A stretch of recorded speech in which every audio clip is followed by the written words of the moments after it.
Okay guys, so today I'm here on my Fujifilm X-T30 Mark II. Honestly, very honestly, to talk you about something that I really didn't enjoy thinking about, and I honestly wanted to talk you about this thing because it's not a joke.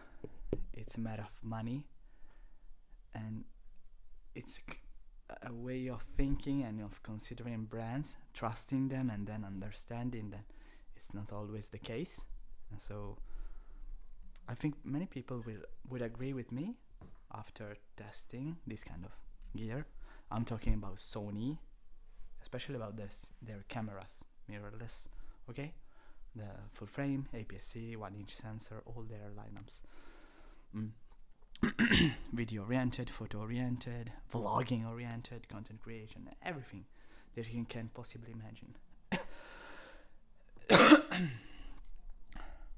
Despite some differences in ISO performance, autofocus, dynamic range, and these are the things that matter, honestly, but despite these, you can get a decent Sony camera, APS-C, for less than €200, okay?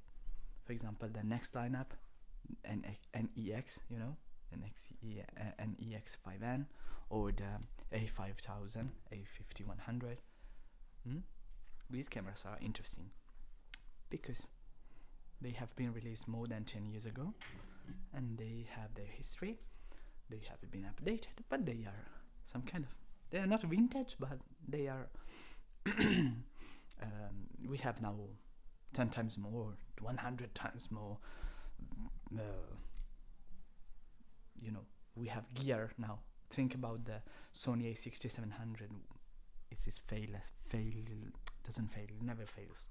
And so why I bought the ZVE10, thinking about this, thinking about the autofocus, ISO performance, dynamic range, but then it didn't provide me this kind of look. This is the Fujifilm X-T30 Mark II look with its kit lens, 15-45. People are snobbing, people are shaming this lens, and yet, look, it's fine, it's decent. I have a black diffusion filter on it, okay? And that's fine. It's all I need. I have other lenses, but this lens is enough, could be enough, okay? The same can be told about the Sony 16-50. It could be enough, not for the bokeh, not for the ultra wide, not for the telephoto, but it can be enough. It's versatile, and you can trust that lens. People say it's garbage, but it's a great trainer. You can train yourself with that lens. I dedicated many videos about Sony because I have experience with the Sony ZVE10 and the Sony ZVE10.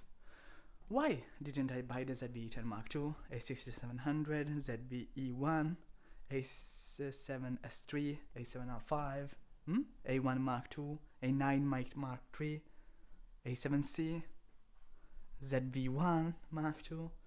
Why didn't buy these new cameras? And they are no longer new. They are already, people say they are a bit older because they have been released last year. What Sony is not releasing, it has not released yet anything in 2025. And they are wise because they are waiting without releasing some cameras like Fujifilm does, just to update, just to fulfill their destiny, okay? Fujifilm is interesting, but sometimes it makes weird choices. Sony, on the other hand, is wise. They know what to do. They have just two APS-C cameras now, the Sony ZVE10 Mark II and the Sony A6700 and the Sony FX30, 3 APS-C cameras. And they have, I think, 4 full-frame cameras. The A7C Mark II and 7CR, okay, the A7C line up, the Sony A7 IV, the A9 Mark III, the A7S3 4, FX3 5, and the A7R5 6. Okay, let's count again. A7 IV, A7C, A7R Okay, it's A7S, A9, A1, and ZVE10. Seven full frame cameras in that lineup.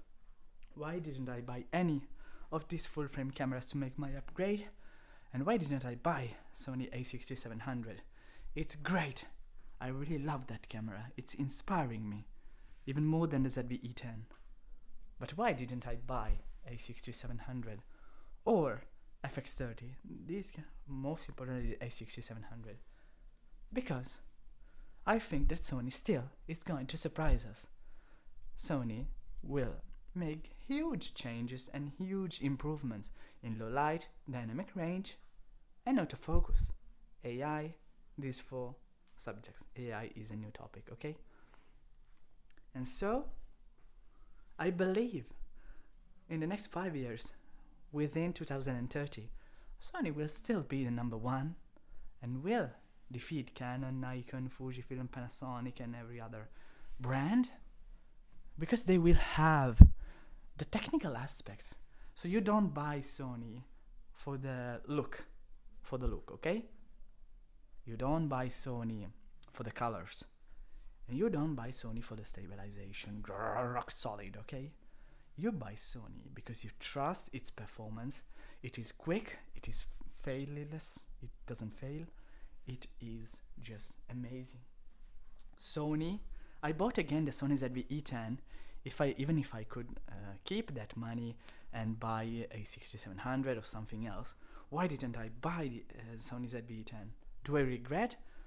Sometimes I think that maybe I should have bought the A5100 if I wanted the picture effects and creative styles that Sony ZVE10 has. But then I remember all the beautiful improvements that Sony ZVE10 has: autofocus, dynamic range, and ISO performance again, okay? The 4K, the slow motion, these are, and the headphone input, and output, and the mic, okay? The preamps are great, even greater than these preamps in Fujifilm. Honestly, the preamps in Sony are, I think, the best. Maybe Canon has, or Nikon, but the Sony preamps, they are great, and I like that. The flip out screen, okay? The only thing that Sony ZVE10 doesn't have, and I wanted, is IBIS, okay? Maybe that's the only thing that it doesn't have. Okay. So will I buy Sony? For sure, because Sony is trustable. Will I buy full frame? I don't think so. Because even if I would like to have a Sony full frame, for example the Sony A7 IV, I wouldn't have the money to spend on the optics, on the lenses, okay? And most importantly, I wouldn't have the chance to have a full frame of Sony because I'm going to buy a full frame for Canon, or maybe if I'm crazy, a full frame from Nikon. But honestly, Nikon, I would prefer to buy the ZFC Mark II when they will release it, maybe next year, I don't know, because if it has the stabilization in body, okay, the IBIS. So honestly, I have nothing else to say because Sony is trustable, and I never lost my faith on them. I'm just waiting for the innovation, and I now understand how to deal with Sony. So you don't buy it for the look, you don't buy it for the stabilization, you rock solid, at the levels of Lumix, and you don't buy it for the look like Fujifilm. I'm not talking about the aesthetics, okay? I'm talking about the look of the image, the way it looks. This one on Fujifilm looks like a filmic, okay, cinematic, but on Sony it looks digital like camcorders, and that's the thing. The other thing is that it doesn't have the colors of Canon, okay, and it doesn't have the build quality of Nikon. These are the four things that Sony doesn't have, but they are just. I would like to buy a Sony APS-C, very improved camera, for example the A6900 or 6800. Okay, I don't know. In the next 5 or 6 years, they will release also the A6800 after the A6700, and then the A6900. and they will be full of new features and improvements that now we don't have. That's why I didn't make the same mistake of buying again another camera. For example, the A6700 now is being released since 2 years. So it was released in 2023, 2 years ago, and so it's not worth to spend that money on that camera if then Sony will make new and amazing improvements on color, on dynamic range, on ISO, on autofocus, and on raw stabilization, and on the look, and on everything. So it's just a matter of waiting. We will be rewarded, because Sony will compensate. I don't know how to say it in English and also in Italian. Sony will pay us back with our patience, repay us with great features, a set of features that we cannot even imagine. For example, the auto frame that A6700 has, and so it's just a matter of waiting. I'm just asking you, don't make the same mistake. I understand if you are working professionally and you need the gear, then go on and buy, because you have the need and you are paying money, but you are also gaining. You are also taking advantage of this in the immediate. But if you are like me, a YouTuber, a common person, an average guy or girl or man or woman, if you just use them for hobby or for YouTube or for these things, it's not the case to, if you have nothing, then go on and I think buy a 6700. I don't think there is a better camera than that. That's great. But in my opinion, it's better to wait.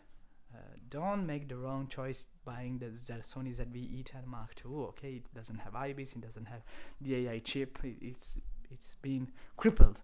It's been crippled because they wanted to distinguish it from the A6700 and from the FX30, and that's the point.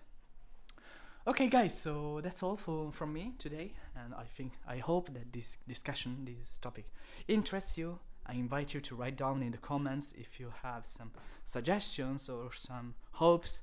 I would like to know what kind of features would you like to see. And the great thing of Sony is that sometimes we don't even think about some features and they invent them. They make the need. Think about the genius engineers that they had in 2020-21 when they made product showcase, defocus, vlogging, and all these features, AI, auto frame, dynamic stabilization. These kind of things are very useful for content creators and for other people, and these are the kind of improvements that I would like to see. For example, and this is my last word for today, I would like to see if they can manage in APS-C to use AI to directly impact on the noise reduction in camera without losing detail in photos or videos, but removing the noise.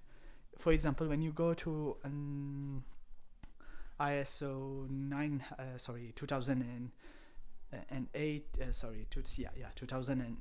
12,800 or even more higher, 6400. 6400 I already use on the Sony ZVE10, but sometimes I see the noise, and that's not a good thing in video and in photos. But I am saying without making post-processing, no. So without, I understand if you shooting raw, then you want the freedom to do whatever you want in post-production for pictures. But if you're using JPEG, for example, then you want something ready.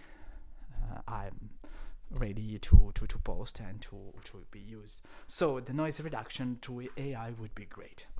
So you could have a full frame low light performance on APS-C. That's great. Or a dynamic range, for example, computational photography or video like Canon R50 does. Nikon Z5 Mark II has something like what I talked about, the noise reduction, but it is a post-processing. You can do it directly in camera, but you have to do this manually, so you have to choose the photo or the video and then activate these kinds of processing after shooting And that's not the thing that I was talking about. I was dealing with something greater. So you have in real time when you are shooting it, they are just processing it. Okay, they are reducing everything, just like noise reduction, even more powerful. And that's all, guys. In my opinion, I don't have anything else to say because that's all. I think I talked even too much. I would like to know your opinion now in the comments below. And so, guys, in the name of horror, of fantasy, and gothic fiction on Dark Vanities, bye, my friends!